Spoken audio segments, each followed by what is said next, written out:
अल्लाह ने मेरी दुआएं कबूल कर ली। मेरा बेटा हमारे साथ आ गया। मुझे लग रहा है कि आप खिला खिला के मोटा कर देंगी। बखुदा कर भी सकती हूँ।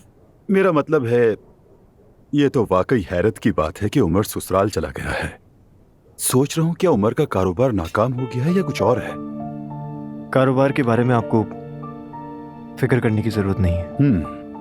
उमर की ये हरकत समझ नहीं आई है मुझे। अपनी बीवी के बेकार घर में क्यों मुंतकिल हो गया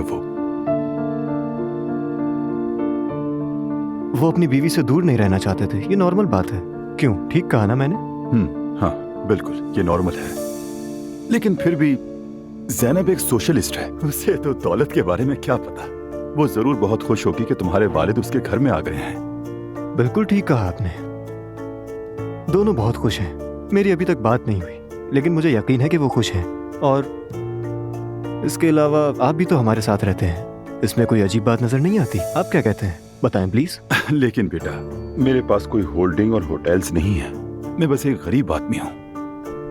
खैर, मैं कभी जाकर उन्हें देख लूंगा। रेहान प्लीज झगड़ो मत इस बात पर। मेरी जान, इसमें झगड़ने वाली क्या बात है, फिक्र ना करो तुम। अच्छा बेटा, कहो तो खाने के बाद केक भी बना दो तुम्हें। देखा आपने कितना ख्याल है इन्हें। क्या तुम जानते हो बेटा, इसने अभी तक मेरे लिए केक नहीं बनाया। इसकी कदर करो। बना देंगी, बना देंगी। वैसे अभी आप ठीक ठाक हैं। देखते ही देखते वजन भी बढ़ जाएगा।